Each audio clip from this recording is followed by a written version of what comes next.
Chittariparamba Malayalam open ലൈബ്രറിയുടെ രണ്ടാം വാർഷികാഘോഷം സംഘടിപ്പിച്ചു. ചിറ്റാരിപ്പറമ്പ് ഗവൺമെന്റ് ഹയർ സെക്കൻഡറി സ്കൂളിൽ വെച്ച് നടന്ന ചടങ്ങിൽ advocate P Santhosh Kumar M P ഉദ്ഘാടനം ചെയ്തു. ഏറ്റവും കൂടുതൽ ലൈബ്രറികൾ, ഗ്രന്ഥാലയങ്ങൾ, വായനശാലകളൊക്കെയുള്ള പ്രദേശം നമ്മുടെ കേരളമാണ്.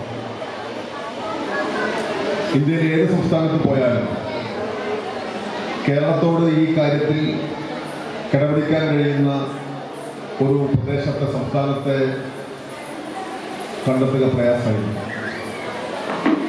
മറ്റ് സംസ്ഥാനങ്ങളിൽ വായനശാലകളോ ഗ്രന്ഥാലയങ്ങളോ ഇല്ല എന്നുള്ളതാണ് അർത്ഥമാക്കുന്നത്. പക്ഷെ നമ്മുടേത് അതീവ വിപുലമായ, വൈവിധ്യമാർന്ന ഒരു ശൃംഖലയാണ്.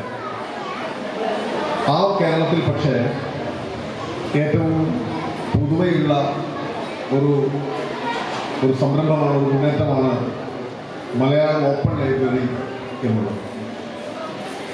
ഇവിടെ പറയാൻ വിട്ടുപോയ ഒരു കാര്യം എനിക്ക് തോന്നുന്നു, ലൈബ്രറി മാത്രമല്ല, 24 മണിക്കൂറും അത് പ്രവർത്തിക്കുന്നു എന്നത് മാത്രമല്ല, മറിച്ച് പുതിയ എഴുത്തുകാരെ കണ്ടെത്തുന്നതിനും പ്രോത്സാഹിപ്പിക്കുന്നതിനും ഒക്കെ വേണ്ടിയായി ഒരു പബ്ലിക്കേഷൻ വിങ് കൂടി അതിൻ്റെ ഭാഗമായി പ്രവർത്തിക്കുന്നുണ്ട് എന്നുള്ളതാണ്. ചിറ്റാരിപ്പറമ്പ് ഗ്രാമപഞ്ചായത്ത് പ്രസിഡന്റ് വി വാളൻ അധ്യക്ഷത വഹിച്ചു. 24 മണിക്കൂറും തുറന്ന് പ്രവർത്തിക്കുന്ന ഒരു ലൈബ്രറി എന്നത് മറ്റെവിടെയെങ്കിലും ഉണ്ടോ എന്ന് അറിയില്ല. അതാണ് ഇതിൻ്റെ പ്രത്യേകത.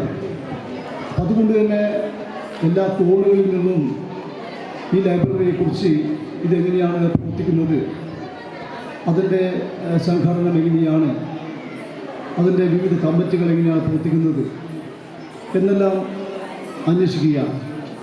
ഞങ്ങളോടും പല ആളുകളും വിളിച്ച് അന്വേഷിക്കുന്നത് എങ്ങനെയാണ് പ്രവർത്തിക്കുന്നത്.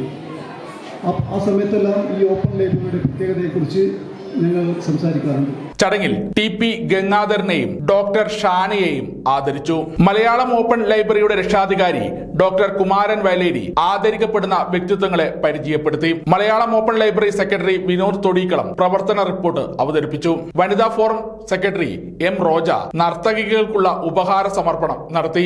ചടങ്ങിന് മലയാളം ഓപ്പൺ ലൈബ്രറി രക്ഷാധികാരി കെ വി ധർമ്മരാജൻ സ്വാഗതവും ഓപ്പൺ ലൈബ്രറി പ്രസിഡന്റ് ജയരാജൻ മുടപ്പത്തൂർ നന്ദിയും പറഞ്ഞു. തുടർന്ന് നൃത്യങ്ങൾ ശിവദാസ് മട്ടന്നൂരും ശാർങ്ങന്തരൻ കൂത്തുപറമ്പും അവതരിപ്പിച്ച കോമഡി ഷോ, മജിഷ്യൻ ഭാസ്കർ അവതരിപ്പിച്ച മാജിക് ഷോ എന്നിവയും നടന്നു. ഓപ്പൺ ലൈബ്രറിയുടെ രണ്ടാം വാർഷികത്തോടനുബന്ധിച്ച് ഗോകുലം നാട്യകലാനിലയം വിദ്യാർത്ഥികളുടെ നൃത്യങ്ങളും വിവിധ കലാപരിപാടികളും നടന്നു. സമഗ്ര ന്യൂസ് കൂത്തുപറമ്പ.